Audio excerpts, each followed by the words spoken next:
Hi, hello everyone.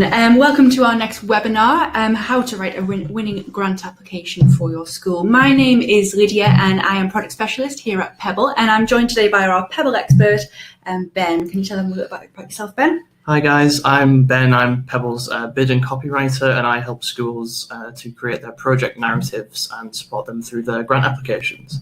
Thank you very much. Okay, so just a little bit about us here at Pebble as well.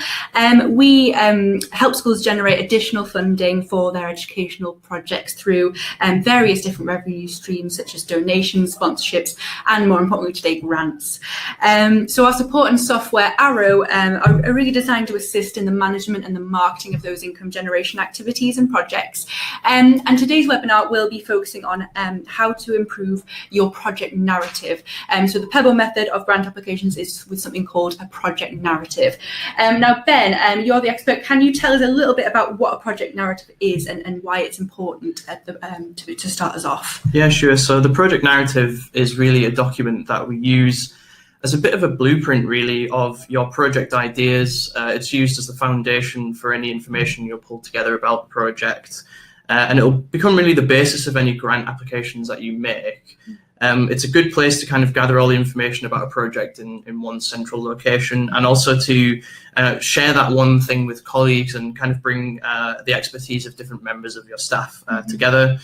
And it also provides the opportunity really to sort of work smarter and not harder with regards to making grant applications, because once you've actually got the blueprint of a project narrative, you've got the good foundation of a number of different applications, and you can tweak the project narrative to suit many grant applications rather than writing lots of applications for multiple funds. And it's not only grant applications. You can use your project narrative to form the basis of lots of other communications with different supporters and businesses as well. Isn't that right? Exactly, yeah. Because the project narrative really is this sort of blueprint of what you're trying to achieve in school.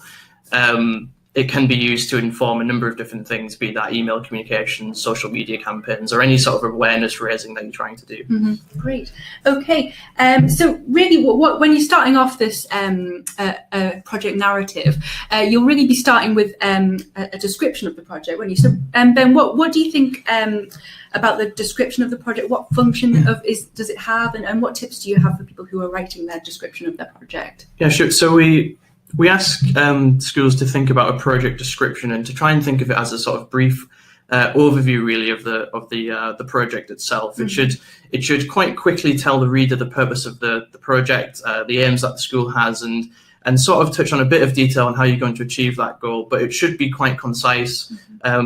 We ask for around a paragraph for that information. It should be quite engaging as well, because the likelihood is that it might be the first thing that a member of the community or a funder reading your application will see about the project. So it should really have that essence of an elevator pitch. It should be quite concise and should really get to the heart of what it is you're trying to do and the objectives of your project. So the purpose is really just to hook in the reader to begin with, isn't it? Pretty much, yeah. It's for someone to be able to read at a glance and understand what it is you're trying to do in school, and how you're going to go about doing it. Lovely. So as well as the project description, there are other elements of the project as well. Most importantly is the need and the impact of the project. But how can someone clearly define the need of the project, first of all? So what we tend to find is with the project needs is that there's a lot of focus on the material aspects of what you're asking for in the application, which does make sense. But really what should be emphasized in an application are outcomes for pupils. So one of the things we ask schools to do when we are talking to them about their project need is to just ask why 5 times. And that tends to help you get to the real sort of need for your project. So the example we've got here is sports equipment. Why would you need sports equipment? Well, for children to use in lessons. But why would you want them to use those in lessons? Sorry, why would you want them for use in lessons? Because the pupils would obviously use them. Why would pupils use sports equipment in PE? Because it makes the PE lessons more exciting. And why do you need to make those lessons more exciting? Well, because engagement levels are low. And why are engagement levels low in PE? Because the pupils have limited options in the sports that they play. So by kind of following down that path, you go from the material, which is you need sports equipment in school, to actually the reasoning behind it, which is that you want to diversify the options that the kids have in lessons to drive up engagement and therefore attainment. Yeah, and this is a really great tool to use with any staff that have requests for funding for different sort of resources. You can sort of fire those why questions at them, and it really allows them to drill out the need of the project for that grant application and for the project in general. Yeah, exactly. And once you've kind of drawn that need out, you can really start to make the narrative focus on how it's going to address that need. It is important in applications to be clear about what it is you're actually asking for in terms of items and materials, but these things should always be framed in a way that highlights the reason that you're asking for it, which is outcomes for pupils and young people. Fantastic. So we've talked about the need. Where does the impact come in then? So yeah, the way they relate really is that the project need describes the current situation in school, and you need to be able to show in your narrative and in applications potential supporters what the future is going to look like once your project is actually taking place. So grant donors will want to know sort of what difference their financial support is going to make. So you need to consider that in the impact section of the project narrative. Great, okay. So once you've got that need and the impact, it's always really useful to be able to back this up with facts, isn't it? So what would you suggest with anyone writing that project narrative how would they be able to find that evidence to back up their project and need and the impact specifically? So you're right that it's absolutely important to back up the statements that you're making in the your case for support and your project needs. It's really important to back those things up with as much evidence as you can, really. Statistics are very powerful. You can do this using national research, or you can also look in towards your own school and think about the sorts of facts and figures you might be able to pull together that are supporting the narrative that you're creating with your project. This could be feedback from pupils or feedback from parents, letters of support from local businesses and organizations. Any of these things can be attached to applications and to the project narrative to really strengthen the case for support that you're making in your narrative. And we've actually got a number of links that we're going to share with you. We can put these in the chat for this webinar, and also we will email these out as well to anyone who's attending. There's a number of different things here. We've got the Department for Education. That's a really good link for national statistics, and obviously the Office of National Statistics as well. The Times Educational Supplement has some good facts and figures that you might find useful to add to your project narratives. And there's a number of other things as well, like The Guardian and The Telegraph also have educational sections, which are well worth looking at for articles that might support any argument that you're making. And Google Scholar as well, that's a really useful one. That's just scholar.google.co.uk, and that actually allows you to search peer-reviewed literature on a number of different topics, and you'll be able to find a lot of research that will support the sorts of arguments that you're making in your project narrative.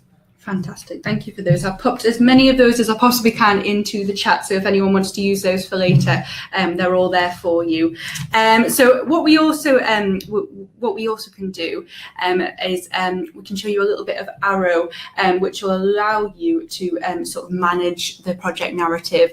Now I'm having a bit of issue with my slides at the moment, so I may just need to stop that and start it again. Apologies, everyone. There we go. Okay. So just to show you a little bit about what this will look like in Arrow for you. There we are. So you can use Arrow, which is our software, our marketing income generation management and marketing tool, and it really helps to streamline this process of creating the project narrative and also getting those grant applications ready as well. So you can choose grant applications as part of our project narrative library, so we have templates that you can use to get you started, and really what this allows to do is to give you that really strong starting point to your project. So here's an example of what that will look like, and we also you can see in the structure structure. You've got a very defined structure sort of on the lower half of that page as well, and that drills into those more specific questions that you'll find on grant applications, such as the need and the impact that we've talked about today, as well as things about your school vision and goals and how you're going to monitor that project as well. As well as that, you'll also have the ability to share this with colleagues. So we talked a little bit about using those 5 whys to get your colleagues involved. And if you need any sort of information from anyone in your staff, that's a really nice, simple way to collaborate with them as well. When you've done that, you also have access to the UK's largest grants database as well. So this really allows you to have a search for those grants that really match the project. So traditionally, you may have been tempted to find a grant and then try and make up a project to go alongside it. Well, really what we're saying is that you should be really defining that project first of all, and then finding those grants that would be able to really sort of match the project, as well as your school vision and goals as well, and that really maximizes those chances of success. So that's everything I've got to show you today. I've given you a bit of an insight of how Arrow can help you with your grant applications, and hopefully you've picked up some useful tips there as well. We also have some training courses online that go into a little bit more detail of grant writing. So if that's something you're interested in, and you also want to get involved with further webinars, do check our website, and that's www.mypebble.co.uk, and there'll be lots of information on our blog as well through there. So make sure to keep checking the website, and thank you very much for joining us today. Bye. Thanks, everyone. Bye.